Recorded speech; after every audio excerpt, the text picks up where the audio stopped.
ఒక ఇల్లు, 4 గోడలు. బయటికి చూస్తే సాధారణ కుటుంబం. లోపల మాత్రం ఎవరికీ కనిపించని ఒక రహస్యం. రోజుల తరబడి నేల కిందే దాగుంది. ప్రతిరోజు అదే ఇంట్లో మనుషులు తిరిగారు, అదే గదుల్లో మాట్లాడుకున్నారు. కానీ ఆ ఇంటి నేల కింద దాగున్న నిజం గురించి ఎవరికీ చిన్న అనుమానం కూడా రాలేదు. ఒక వ్యక్తి ఒక్కసారిగా కనిపించకుండా పోయాడు. ఇంట్లో వాళ్ళు ఒక కథ చెప్పారు, చుట్టుపక్కల వాళ్ళు అదే నమ్మారు. రోజులు గడిచిపోయాయి, వెతుకులాట కొనసాగింది. కానీ ఎంత వెతికినా ఆచూకీ మాత్రం దొరకలేదు. కాలం గడుస్తున్న కొద్దీ ఈ మిస్సింగ్ వెనుక ఏదో ఉందని అనుమానం నెమ్మదిగా పెరగడం ప్రారంభమైంది. ఆ తర్వాత పోలీసులు చేసిన ఒక సాధారణ విచారణ ఊహించని మలుపు తీసుకొచ్చింది. ఎవరు ఊహించని చోట, ఎవరు అనుమానించని విధంగా బయటపడిన ఒక నిజం చూసి పోలీసులు సైతం క్షణం షాక్కి గురయ్యారు. ఆ ఇంట్లోకి అడుగుపెట్టిన ప్రతి ఒక్కరికి కనిపించిన ఫ్లోర్ అసలు కథను ఇన్ని రోజులుగా తనలోనే దాచుకుంది. అసలు ఆ ఇంట్లో ఏం జరిగింది, ఎందుకు ఒక నిజాన్ని దాచిపెట్టాల్సి వచ్చింది, చివరకు బయటపడిన ఆ భయంకరమైన నిజమేంటి? Let's watch.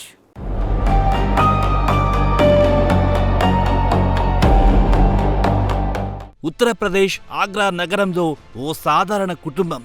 సురేంద్ర శర్మ, భార్య రూబీ శర్మ, 2 కుమార్తెలు, 16 ఏళ్ల దాంపత్య జీవితం. బయట చూస్తే అంతా సవ్యంగానే ఉంది. కానీ ఆ ఇంటి 4 గోడల మధ్య ఎలాంటి విభేదాలు పెరుగుతున్నాయో ఎవ్వరూ గమనించలేదు. కుటుంబంలో సమస్యలుంటే మాట్లాడుకొని పరిష్కరించుకోవాల్సిన చోట వాటికి శాశ్వత ముగింపు పలకాలనే ఆలోచన ఒక మనిషిని ఎంత ప్రమాదకరంగా మార్చేస్తుందో ఈ కేస్ మరోసారి గుర్తు చేసింది. భర్తను అత్యంత దారుణంగా హత్య చేసింది భార్య.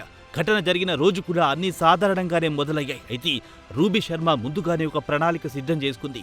మొదట 2 కుమార్తెలను పెద్దన్నయ్య ఇంటికి పంపించింది. అంతే, ఇంట్లో ఎలాంటి ప్రత్యక్ష సాక్షులు ఉండకూడదనే ఆలోచన అప్పటికే ఉంది. ఆ తర్వాత భర్తకు ఖీరిచ్చింది. సాధారణంగా కుటుంబాల్లో ప్రేమకు గుర్తుగా భావించే తీపి వంటకమే ఈ కేసులో నేరానికి ఆయుధంగా మారింది.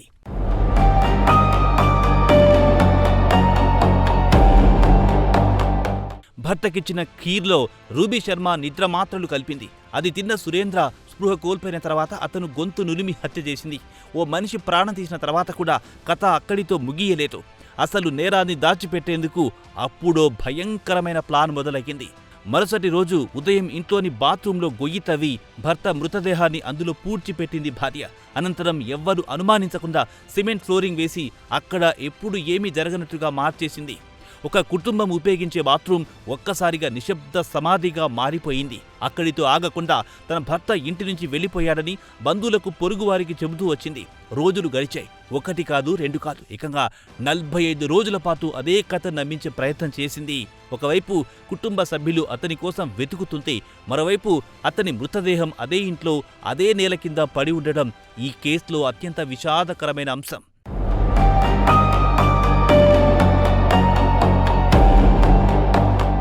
సురేంద్ర కనిపించడం లేదనే మిస్సింగ్ కేసు కూడా నమోదయ్యింది. కానీ ఈ కేసుకు ఊహించని మలుపొచ్చింది.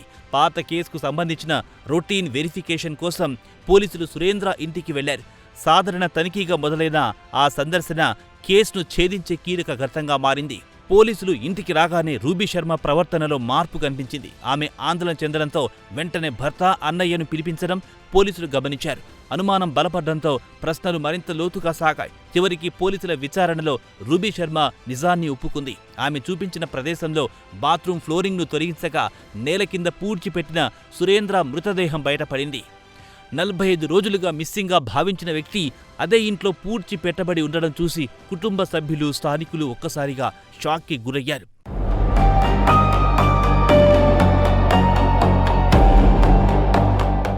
ఈ కేసు ఒక హత్య కేసుగా మాత్రమే కాదు, కుటుంబ బంధాలపై కూడా ఎన్నో ప్రశ్నలను లేవనెత్తుతోంది. ఒకప్పుడు జీవితాంతం కలిసి ఉంటామని ప్రమాణాలు చేసిన దంపతులు చివరకు ఒకరి ప్రాణం మరొకరు తీసుకునే స్థాయికి ఎందుకు వెళ్తున్నారు? చిన్న చిన్న విభేదాలు, అహం, కోపం, అనుమానాలు లేదా మరేదైనా కారణం ఎందుకిప్పుడు సంభాషణల స్థానంలో హింస చోటు చేసుకుంటోంది? ఇటీవల కాలంలో ఇలాంటి కుటుంబ హత్యలు వరుసగా వెలుగులోకొస్తున్నాయి. భార్యను భర్త, భర్తను భార్య, ప్రేమ పేరుతో దగ్గరైన వాళ్లు ఒకరినొకరు హత్య చేసిన ఘటనలు పెరుగుతున్నాయి.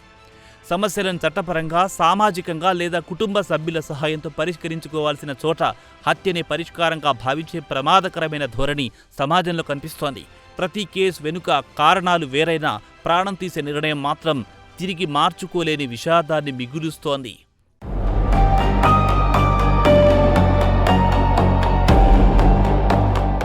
ఈ కేసులో రూబీ శర్మను పోలీసులు అదుపులో తీసుకుని విచారిస్తున్నారు. పోస్ట్ మార్టం నివేదిక, ఫోరెన్సిక్స్ ఆధారాలు, ఆమె వాంగ్మూలం, ఇతర సాక్ష్యాల ఆధారంగా దర్యాప్తు కొనసాగుతోంది.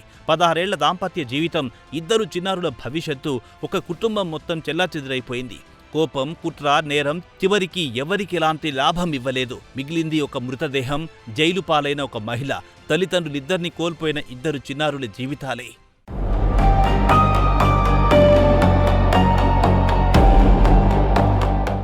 ఒకప్పుడు నవ్వులతో నిండిన ఆ ఇంట్లో ఇప్పుడు నిశ్శబ్దం మాత్రమే మిగిలింది. అమ్మా, నాన్నెక్కడా అని అడిగే ఇద్దరు చిన్నారులకు సమాధానం చెప్పే పరిస్థితి కూడా లేకుండా పోయింది. ఒకరి కోపం, ఒకరి నిర్ణయం ఒక కుటుంబాన్ని శాశ్వతంగా ఛిద్రమైపోయేలా చేసింది. ప్రాణం తీసిన వ్యక్తి జైలుకు వెళ్ళింది, ప్రాణం కోల్పోయిన వ్యక్తి తిరిగి రాడు.